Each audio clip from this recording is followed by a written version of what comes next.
ao ouvir falar sobre o tema, como nós vamos buscar desenvolvê-lo nesse momento, é oferecer para a pessoa e para os portadores melhores recursos dentro da possibilidade que o transtorno traz para todos nós, né? E das próprias limitações de quem enfrenta o processo de Alzheimer. Nós vamos começar então falando, né, o que é ser um cuidador, né?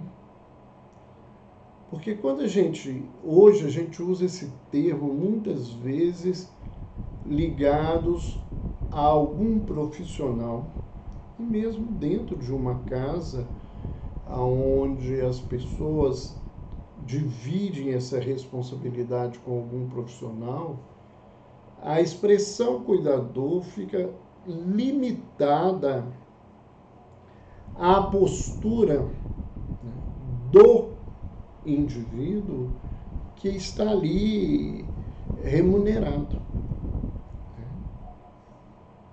E muitos familiares fazem esse trabalho sem perceber da importância de ter conhecimentos, da importância de ter uma preparação, né? Acham que cuidar simplesmente de um doente não é, né? Cuidar de alguém que está mudando a sua expressão na vida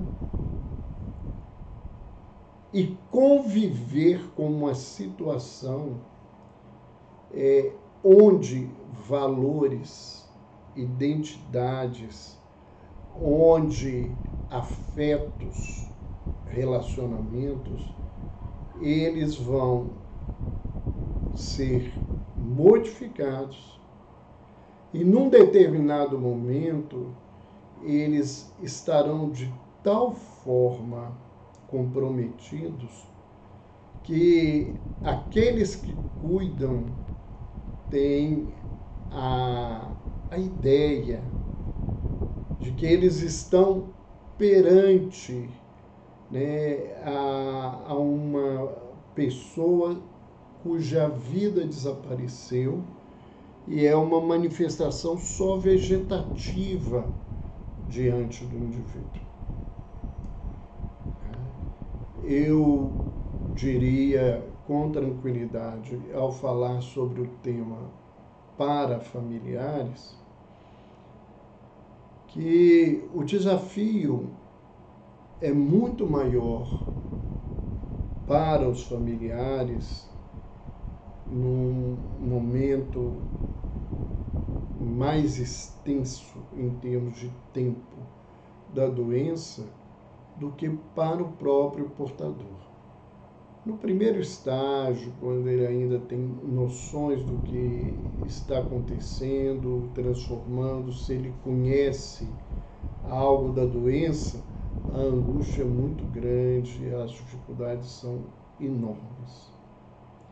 Mas nós temos que lembrar que quem cuida vai ficar durante muito tempo cuidando de alguém cujas lembranças e manifestações já não são as mesmas com as quais ele convivia, e isso vai mexer não só com seus sentimentos, mas também com a sua forma de pensar e ver todo esse contexto.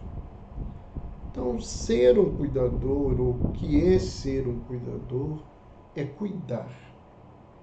É alguém que cuida. E eu diria, né, que na realidade social, direta ou indiretamente, nós somos cuidadores de alguém. Mesmo as pessoas que acreditam, né, serem preocupadas consigo mesmas e que não querem saber do outro, no dia a dia, né, na relação necessária da vida social, a gente acaba cuidando de alguém. E para ser cuidador não tem questão de idade, de conhecimento, né? Nós vamos ver daqui a pouco algumas coisas importantes para o cuidador e principalmente aqui para o cuidador com um portador de transtorno, né, da demência de Alzheimer ou da doença de Alzheimer. Então esse indivíduo ele tem algumas características que nós achamos importantes para esse processo. Então, quem é que pode ser um cuidador? E nós começamos com mais desafios. Porque nós, na prática, enquanto profissionais, enquanto recebemos as pessoas, nós poderíamos dizer que nós temos cuidadores que são profissionais, que são técnicos, que têm algum tipo de preparação e que vão assumir a função, né, de acolhimento e cuidado dessas pessoas. E temos do outro lado os parentes, os entes queridos, que assumem essa posição de cuidador. O desafio que esse assumir não é necessariamente uma postura voluntária. Muitas pessoas assumem o cuidado de um portador de Alzheimer por uma contingência sociofamiliar, da qual ele não conseguiu se esquivar.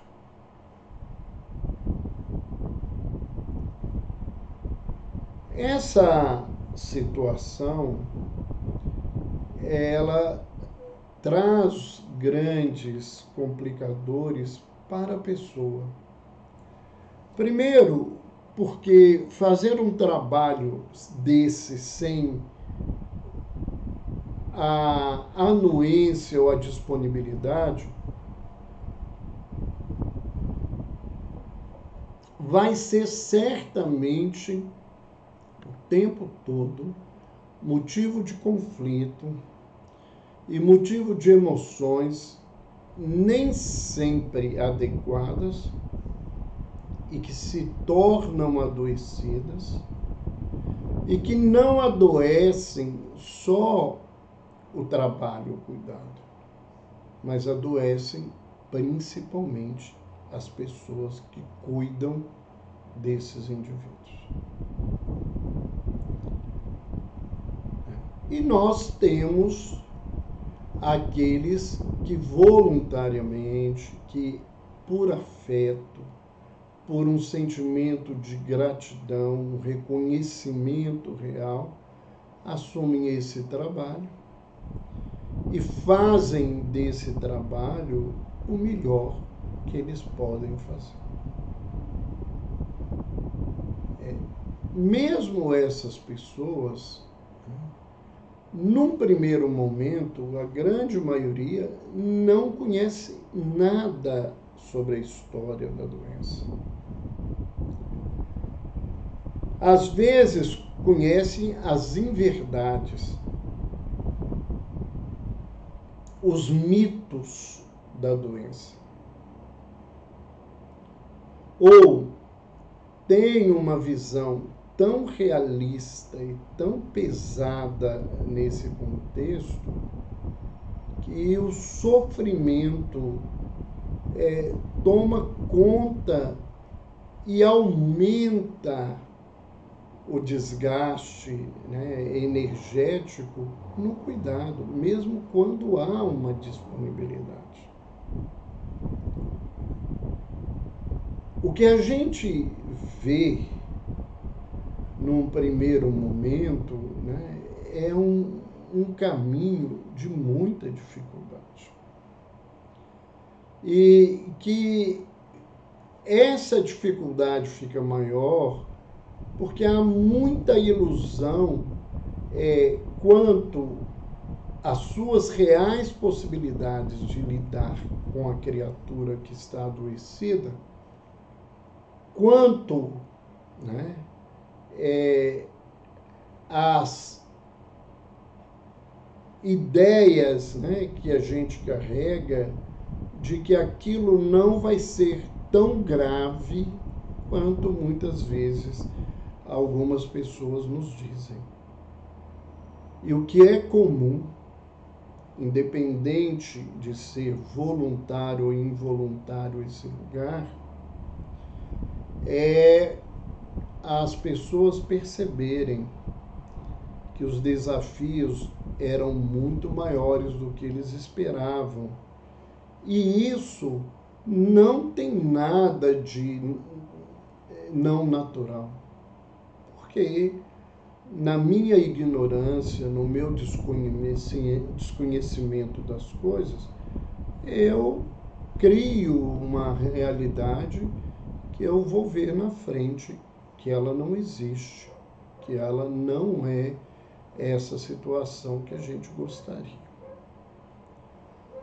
Então, uma outra questão do cuidador é quando o cuidador é remunerado, é um profissional, e que ele se vê por uma contingência socioeconômica a trabalhar com esse tipo de paciente, com o qual ele não tem muita afinidade, com o qual ele não se habilitou emocionalmente para lidar, e isso constrói às vezes situações constrangedoras e às vezes até posturas de agressão ou de inadequação no cuidado que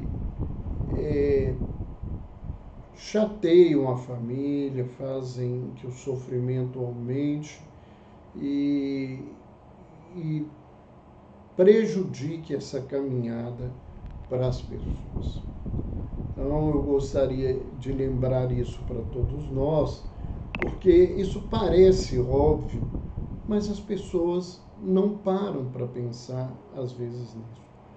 Né? Antes de tudo, se eu vou ter que ser um cuidador de um idoso, né, ou de uma pessoa, hoje, infelizmente, a gente vê quadros de demência em pessoas muito novas. Né? E o prognóstico geralmente é muito pior do que os casos tardios, de início tardio. Né?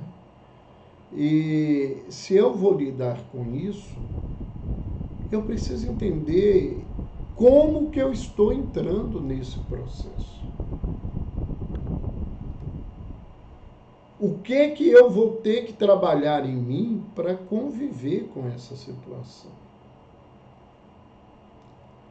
No caso de familiares, às vezes a gente vê um contexto muito grave, de que quem fica para cuidar, às vezes tem uma relação tão destruída afetivamente nos anos da vida, que aquele processo ele pode ser um processo de grande desgaste, prejudicando tanto a ele quanto ao paciente, se ele não se permitir refletir, não se permitir buscar isso na sua caminhada. Isso é extremamente importante.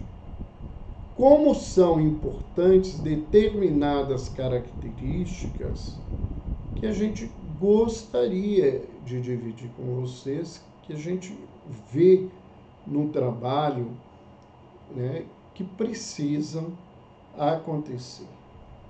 Primeiro, a disponibilidade. E se eu sou obrigado a assumir esse lugar, eu preciso buscar ajuda para que eu esteja disponível. Porque eu vou sofrer de qualquer jeito. Eu não estou falando de sofrimento impossível de ser trabalhado, mas vai isso acontecer. Você vê um pai demenciando, uma mãe, um avô, uma avó, um companheiro, uma companheira, um irmão demenciando, não é uma coisa muito simples. Você está diante de alguém que você cumprimenta e ela nem te responde porque ela não te percebe. E essa relação, a vida inteira, foi uma relação extremamente bonita e gostosa. Isso é muito doloroso. E eu não estou dizendo só como profissional. Eu me lembro de conviver com isso, com uma das irmãs da minha mãe, que ela optou a vida por ficar solteira e ela, durante muitos anos, morou conosco e ela ajudou a me criar, a criar o meu irmão. E era uma pessoa de grande importância na nossa vida.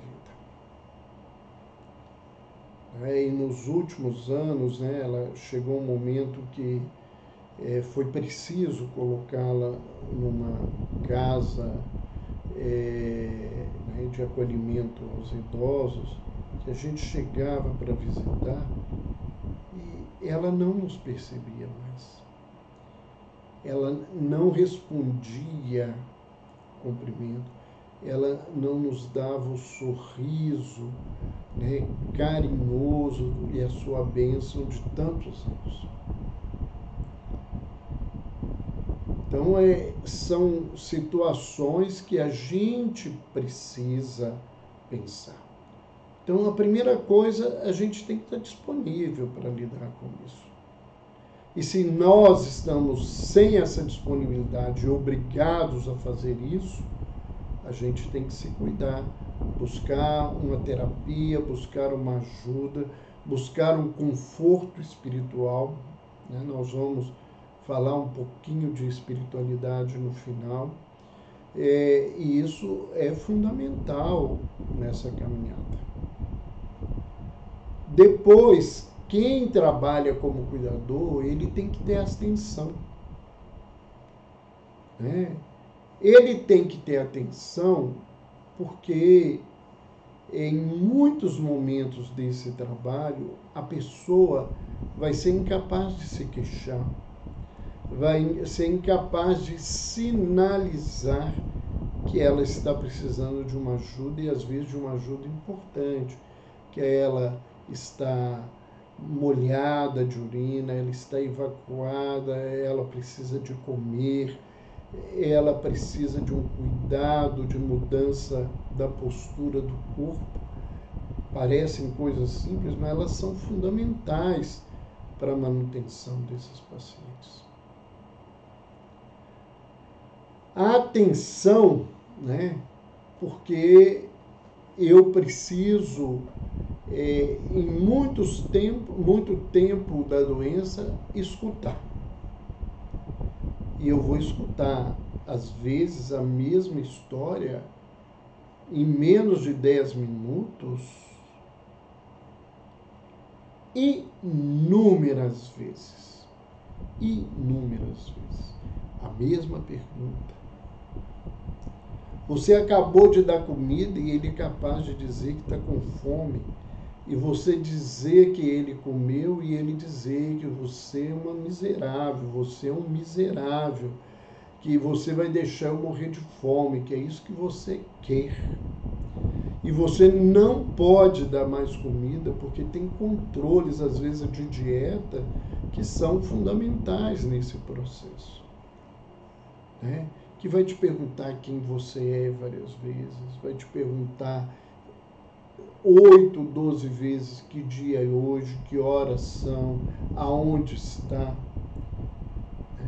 e você vai ter que aprender a escutar, até uma escuta trabalhada para lidar com esse processo.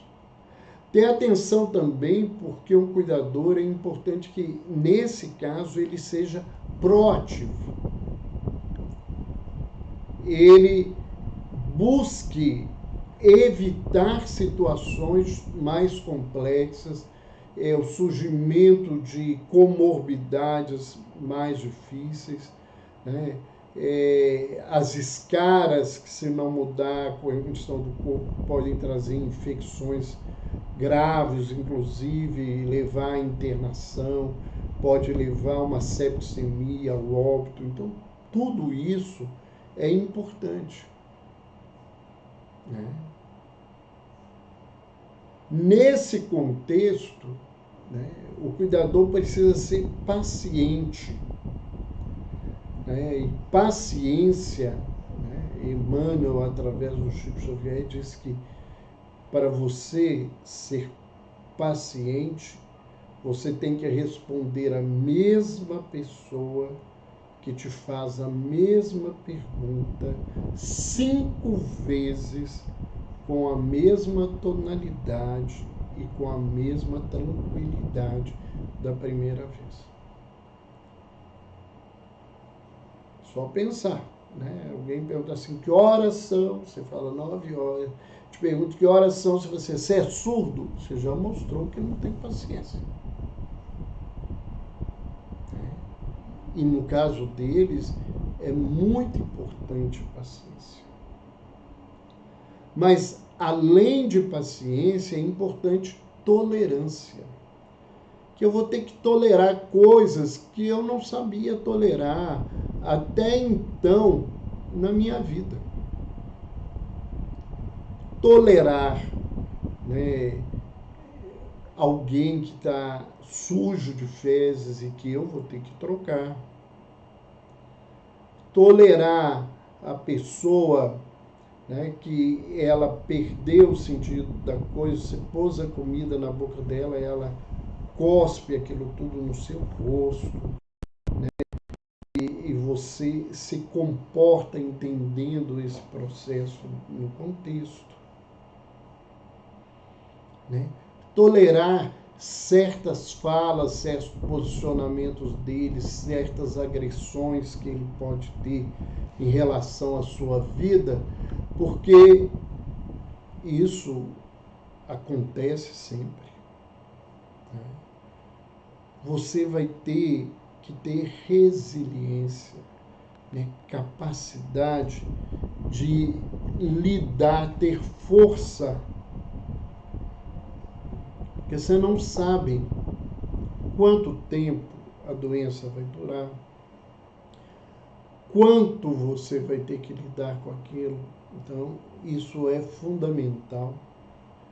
E muitas vezes, para se adquirir isso, a pessoa tem que cuidar dela, que isso é fundamental. Todo cuidador devia cuidar dele. Por isso que eu trouxe um curso anterior, né, para profissionais, né, familiares e cuidadores de portadores de transtornos mentais. Isso é fundamental.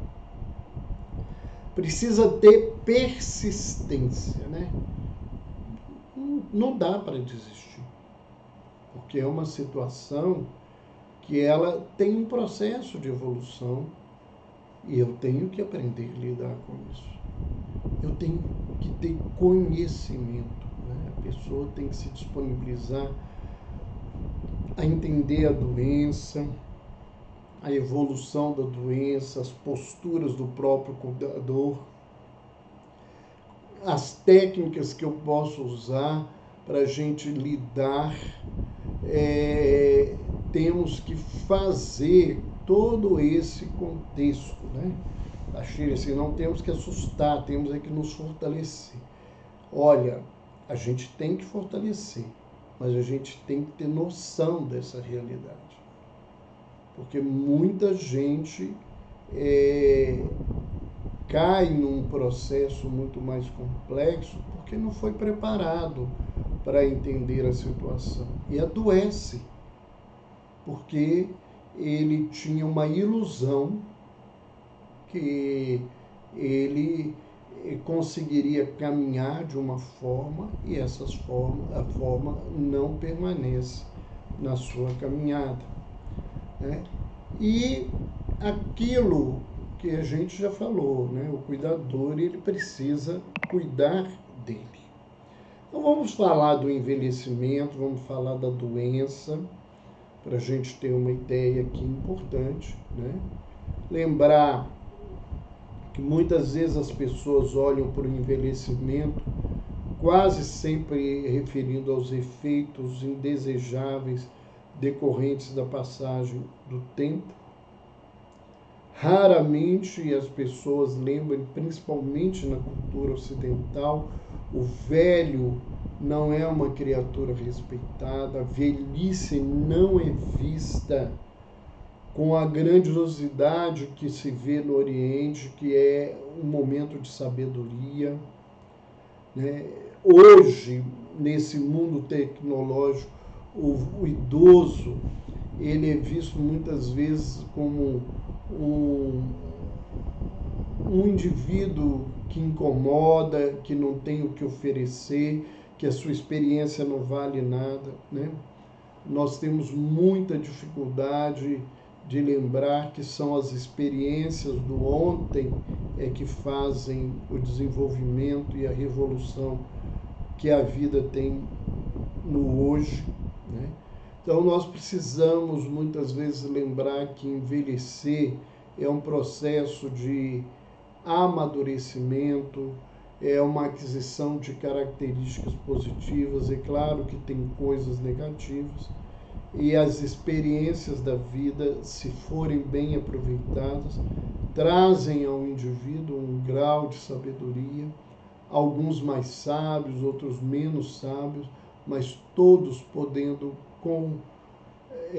compartilhar essas experiências, e isso pode ajudar a gente de uma maneira muito intensa. Então é preciso lembrar do envelhecimento, né? Embora, quando a gente fala de envelhecimento, a gente tem dois grandes desafios. O primeiro é o envelhecimento natural, com saúde e sensação de bem-estar. Então nós vamos ver que é muito difícil as pessoas envelhecerem verdadeiramente saudáveis. E a gente só envelhece saudavelmente quando a gente procura ter na vida uma qualidade de vida saudável por todo o tempo. Então, as nossas posturas, sejam elas os nossos hábitos, os nossos costumes, as nossas formas de expressão, seja o que nós alimentamos, os vícios que nós mantemos na vida, o descuidado com o exercício físico, o descuidado com o desenvolvimento intelectual, mental, tudo isso vai refletir na ausência desses fatores, num envelhecimento menos saudável. E quanto menos a gente tiver de elementos para essa felicidade aí de ser um velho saudável, né, menos condições de saúde nós vamos apresentar no nosso envelhecimento. Um outro desafio que a gente tem todas as vezes que fala de envelhecimento, né, é o desafio de aprender a lidar com a morte. E o Alzheimer, né, o mal de Alzheimer, ele faz a gente deparar com esse processo de degradação, se a gente pode dizer esse termo, cognitivo e emocional, a ver esse caminho e esse lugar que é o lidar com a morte. Vamos então pensar, né, antes de falar do Alzheimer em si, de um quadro muito presente e que cria um problema muito sério nas pessoas quando acontece, que é o chamado transtorno cognitivo leve, ou também conhecido como transtorno de déficit mínimo, e que tem, né, um comprometimento da memória além do esperado para a idade, que não tem sintomas do Alzheimer, né? Que não tem comprometimento das atividades de vida diária do indivíduo, e que o indivíduo ele não tem outros déficits cognitivos.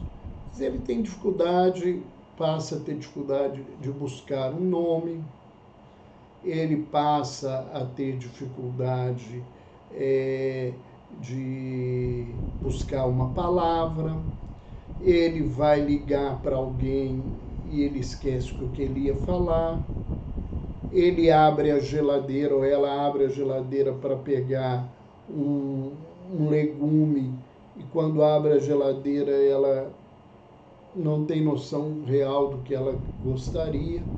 Então isso é uma coisa um pouco maior, mas essa situação, ela muitas vezes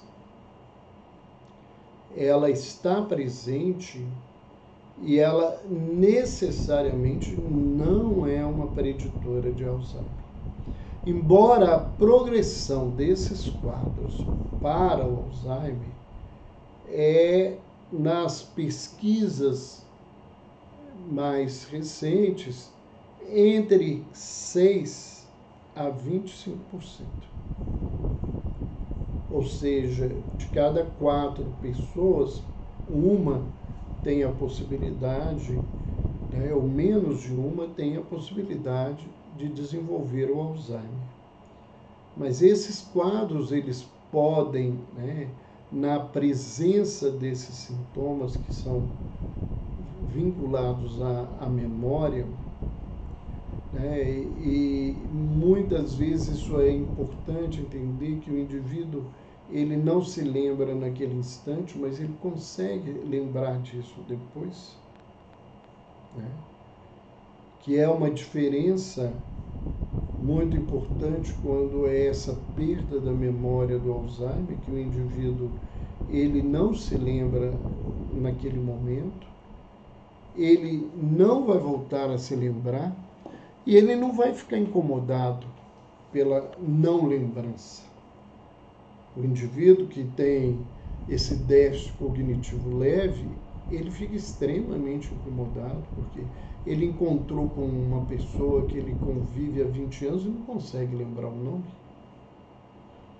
Ele tem que chamar o amigo, o querido, ou querida, meu amor, alguma forma que as pessoas utilizam, o meu irmão, meu colega, meu companheiro, porque ele não consegue lembrar uma pessoa com quem ele convive há 15 anos e que naquele instante faltou, mas daqui a pouco o nome volta na cabeça dele.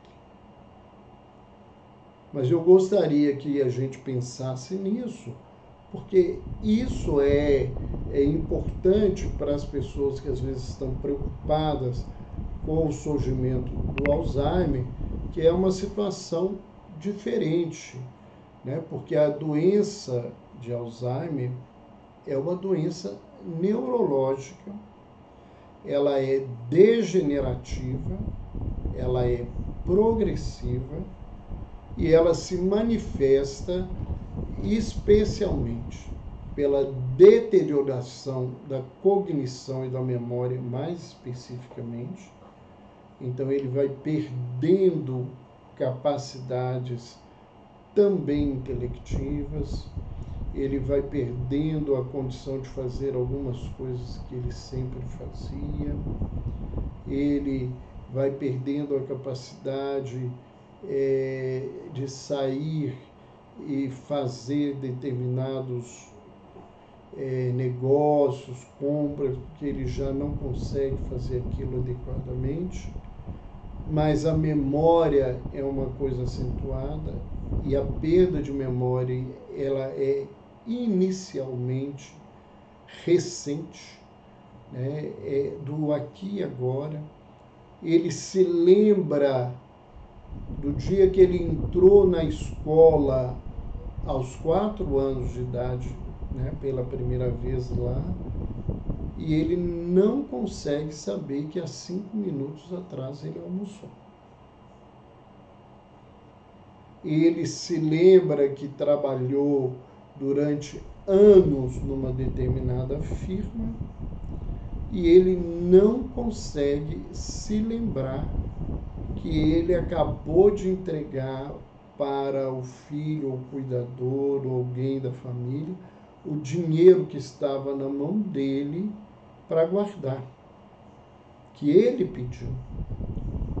E ele não se lembra e às vezes entra num estado de tanta ansiedade e angústia e ainda acusa as pessoas de terem tirado aquilo da vida deles. Eles têm uma alteração progressiva das atividades de vida diária, né?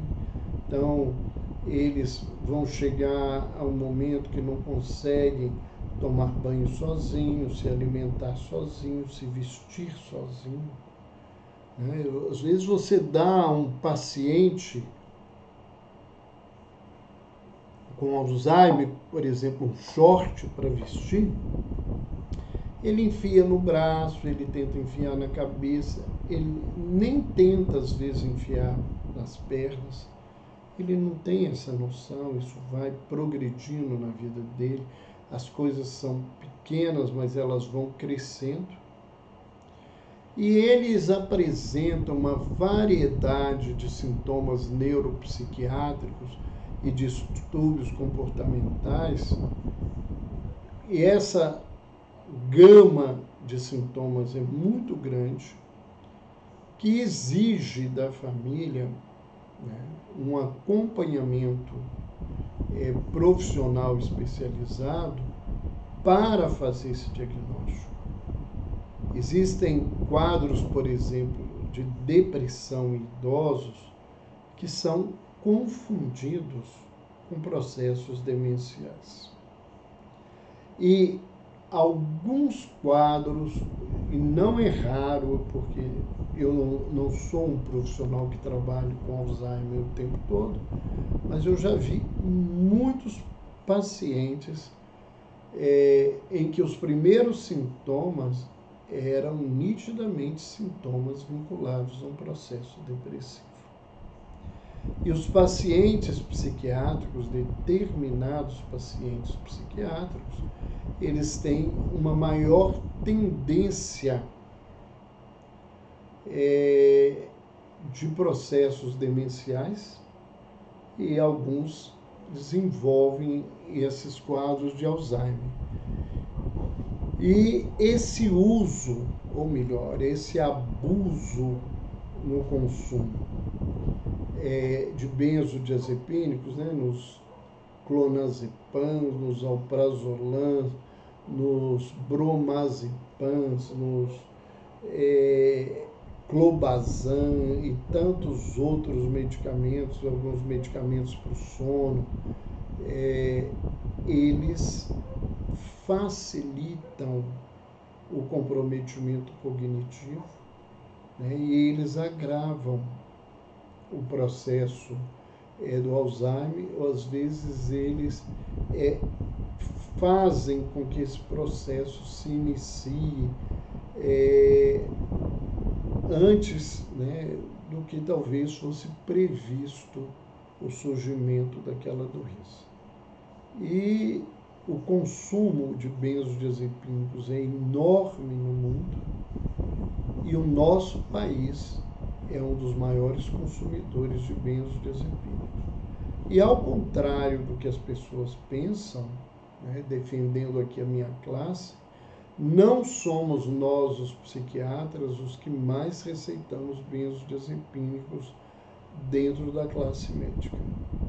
São outros colegas, diante das ansiedades, das angústias dos seus pacientes, que começam, né, iniciam a prescrição desses medicamentos e chegam no momento que a pessoa não consegue tirar, e isso leva a um agravamento de toda a situação.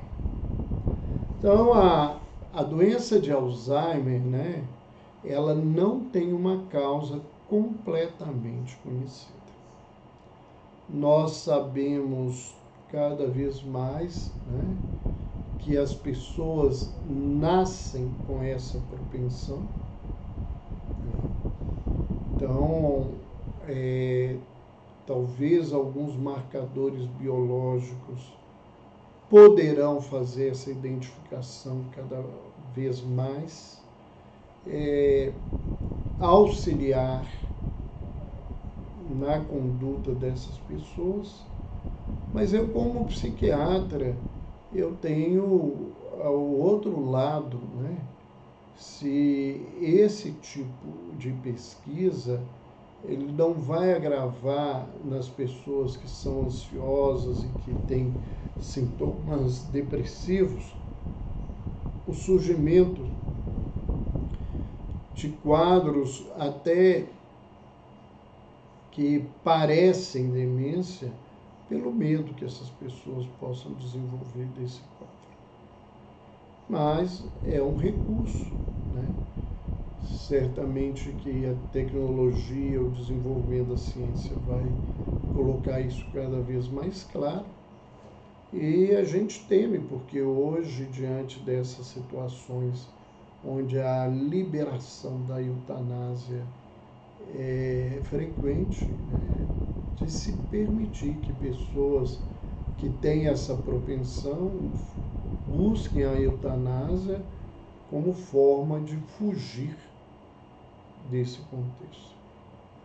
Muitos portadores de doença de Alzheimer, ao perceberem as perdas cognitivas e de memória e tendo conhecimento, eles buscam suicídio. Então, são situações devastadoras na vida das famílias que a gente, né, não pode esquecer de falar. Os estudiosos acreditam que as causas são provavelmente multifatoriais, não tem um fator só. Sabe-se que o envelhecimento associado às interações complexas, como os fatores de risco genéticos, os fatores ambientais, eles são fundamentais. Pessoas que dormem mal, pessoas que não praticam exercícios, pessoas que não estimulam a atividade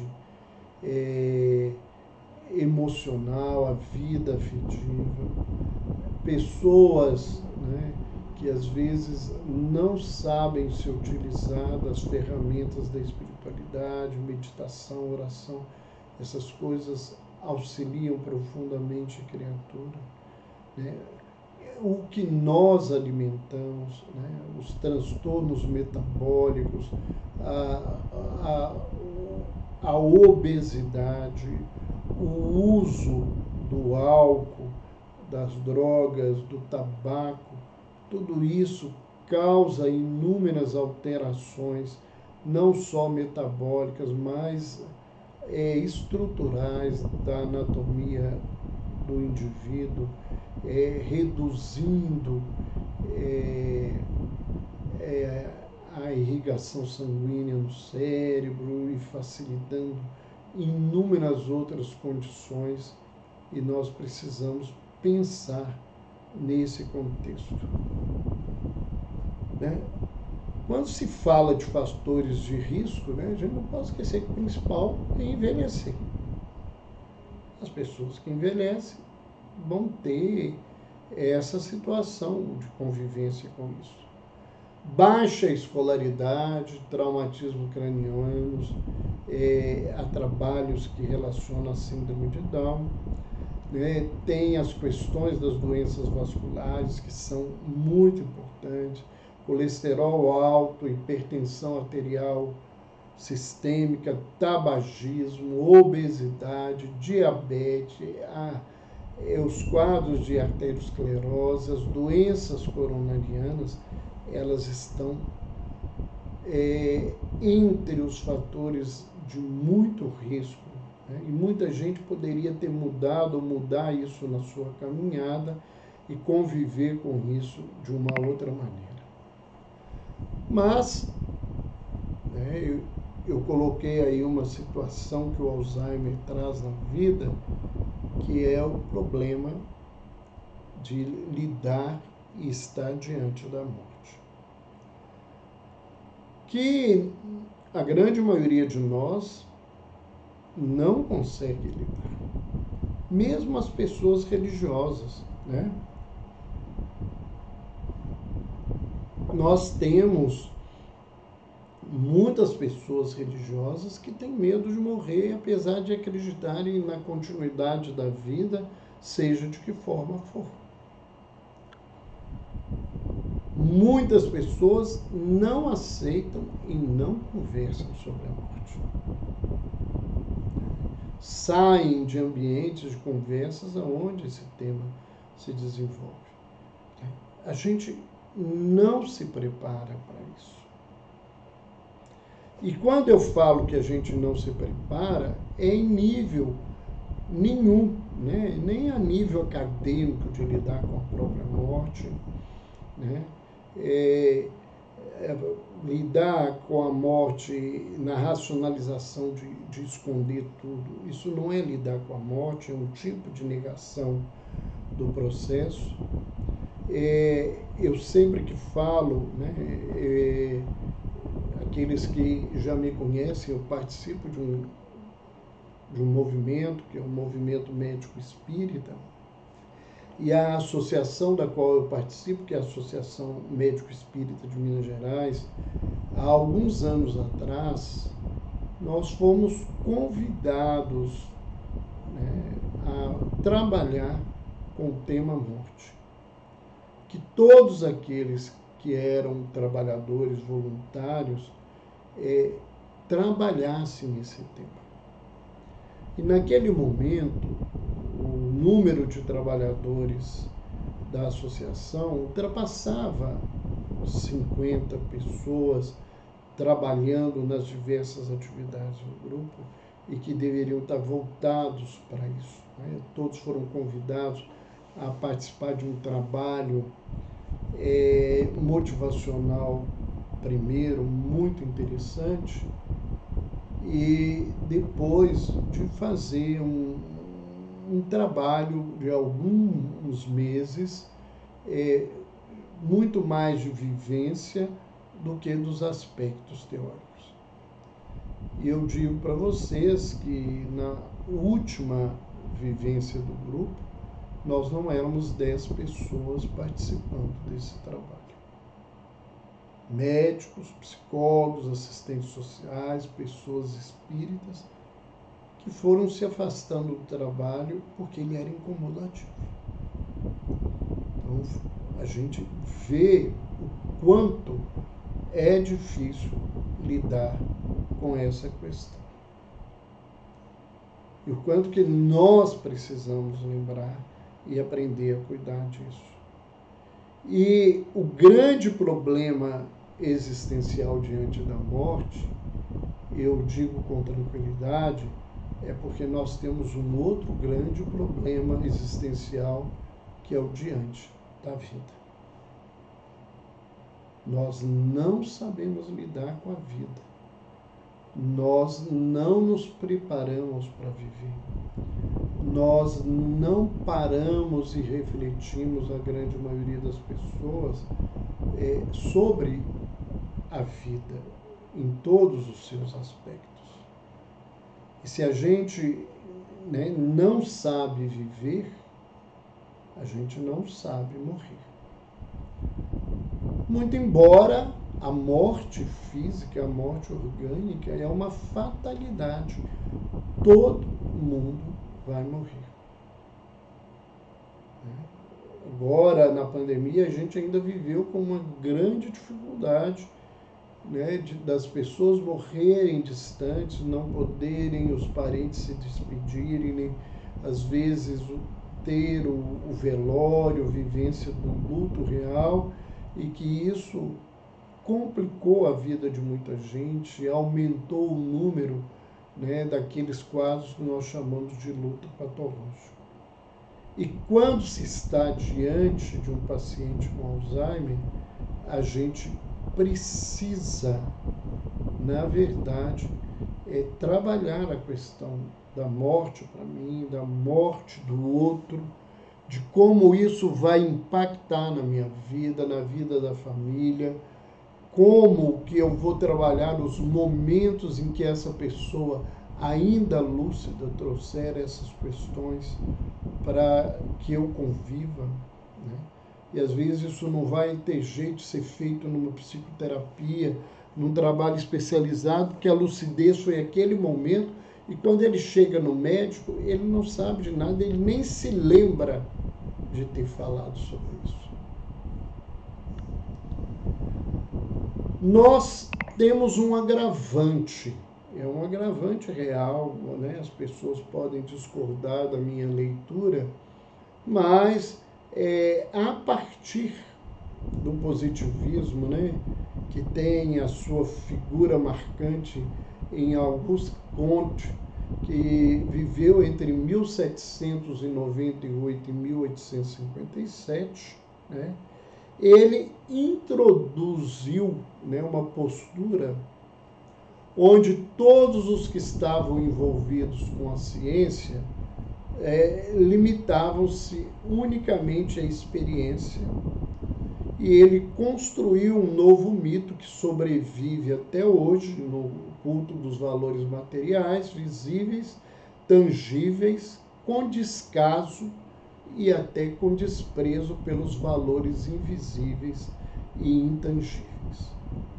E, infelizmente, muitos profissionais não sabem lidar com essa questão.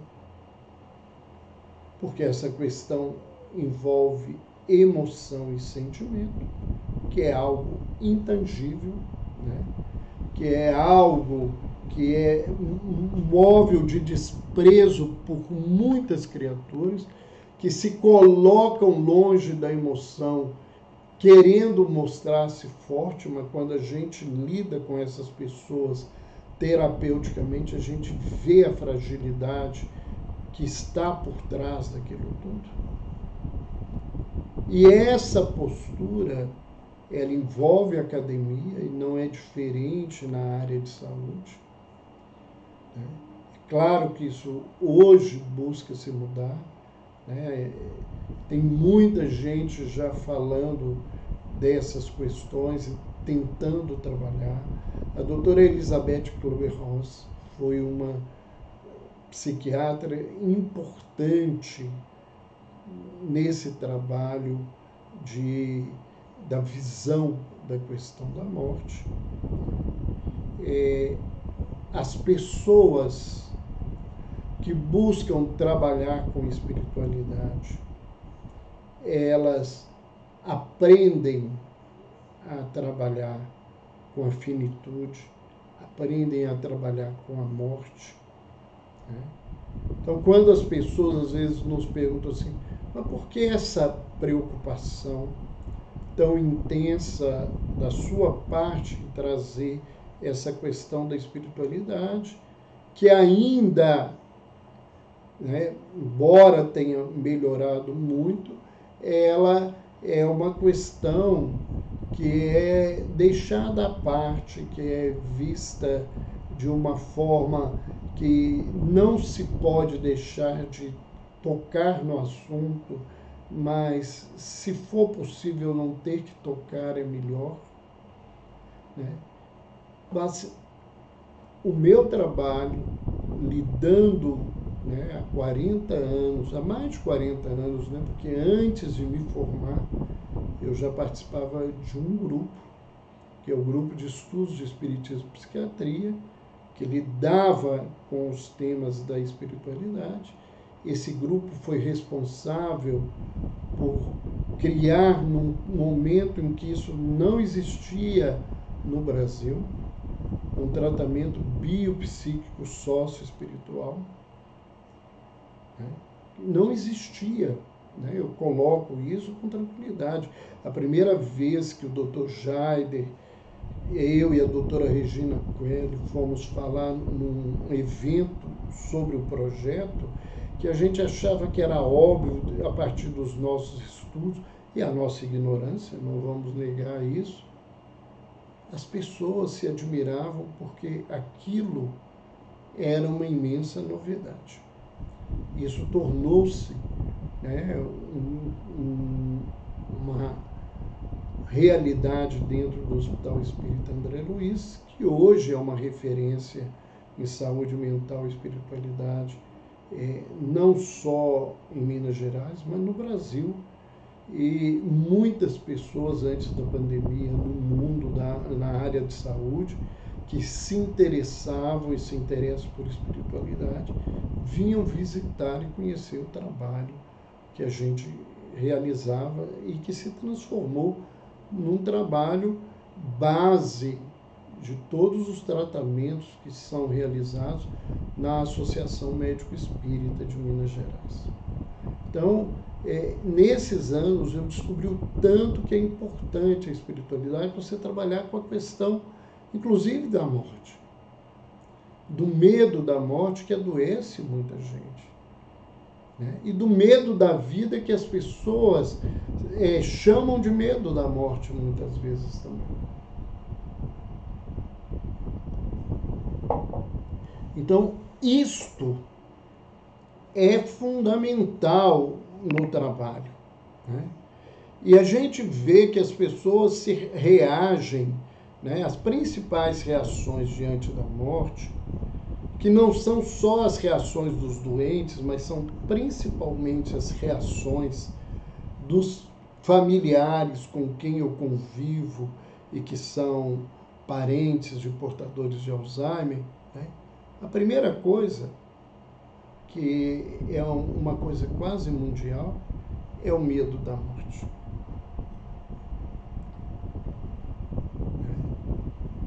A gente tem medo de morrer, tem muita gente que tem medo de morrer. Muita gente tem medo do sofrimento que às vezes acompanha o processo, né, da morte, e às vezes ela caminha muito lenta no Alzheimer. Muitas vezes esse processo ele caminha aí 10, 12, 15 anos. Né? Em outras doenças, às vezes isso acontece, né? Tem doenças que são mais agudas e com prognósticos muito difíceis, como certos tipos de câncer. Mas o medo existe nesse lugar e tem muita gente que tem medo de morrer porque não sabe para onde vai, embora não acredite que a vida continua. Tem até gente nesse lugar. Né? Eu já vi gente que diz que a vida não continua, mas tem muito medo do que vai acontecer. Né? Porque, independente de ser o medo do desconhecido, muitas vezes nessa interpretação racional de que a gente vive só uma vez e morre e acaba tudo, tem o medo do vazio. E é muito intenso o medo do vazio na vida. Porque quando a gente tem um vazio, vai algo preencher. Né? Tem gente que pensa muito para não ter que pensar naquilo que ele não quer, para não ter que deparar com os sentimentos que ele carrega na vida, para ele não ter que deparar com as emoções adoecidas com as quais ele convive, para não ter que enfrentar o sentimento de culpa que caminha na vida dele. Outra reação comum é a negação. Né? Ele não vai morrer, eu não vou morrer agora, isso não quero pensar nisso, ninguém precisa pensar nessa coisa, todo mundo vai morrer mesmo, para que vai parar para pensar na morte, para que vai parar para pensar nessas coisas?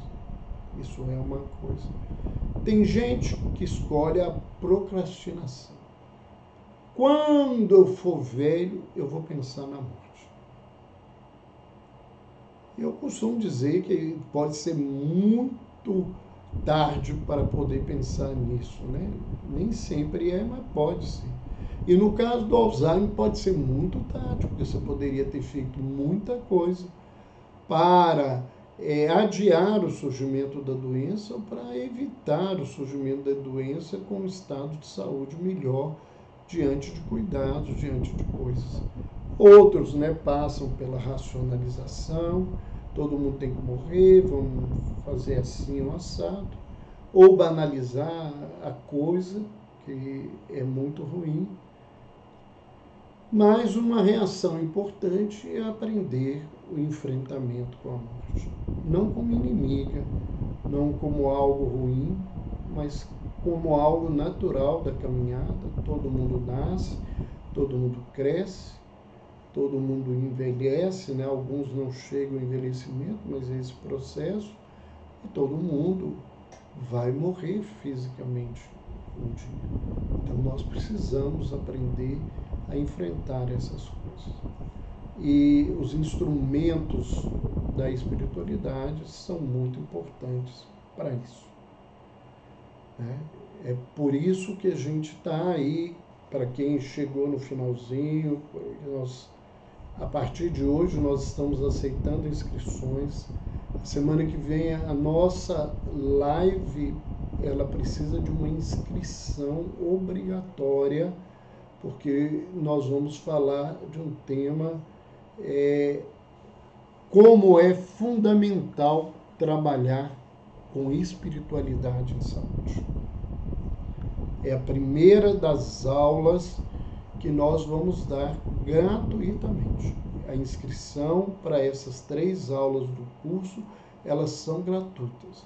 Então, na primeira aula, nós vamos falar sobre essa importância da espiritualidade em saúde. A segunda aula, nós vamos falar sobre a experiência nossa em psiquiatria com a espiritualidade. E a terceira aula, nós vamos trazer alguns tópicos de por que as pessoas precisam aprender a fazer diagnóstico e aprender a fazer planos terapêuticos em espiritualidade para lidar com as pessoas de quem eles cuidam. Sejam profissionais, sejam estudantes da área de saúde, ou sejam religiosos que trabalham com isso constantemente. Nós temos o pessoal da capelania, os grupos que são pastorais da saúde, tem inúmeros trabalhos do evangelismo para os doentes. Então, o trabalho de visitas aos doentes que acontece no movimento espírita, a capelania espírita que o movimento médico espírita vem desenvolvendo para ampliar esse trabalho. Então, quem gostaria de estar conosco, aqueles que indiquem para as pessoas que vocês sabem que trabalham com esse tema e que podem ser ajudadas.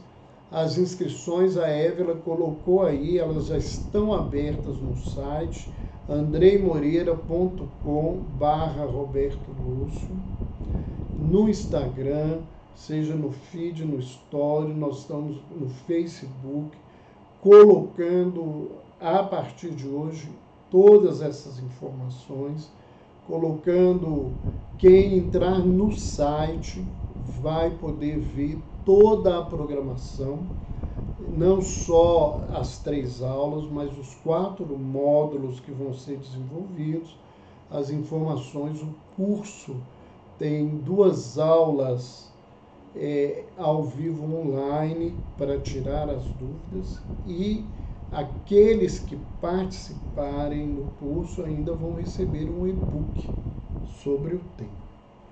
E a Évila está à disposição para ajudar. Então, quem quiser, 31 9 98 52 80 31. Está aí na tela e está no nosso Instagram, no nosso Facebook, essas informações, inclusive no YouTube nós temos também já a divulgação desse nosso curso. Um abraço para todos. A semana que vem nós temos algumas surpresas, certamente agradáveis para todo mundo. Eu tenho novidades, tenho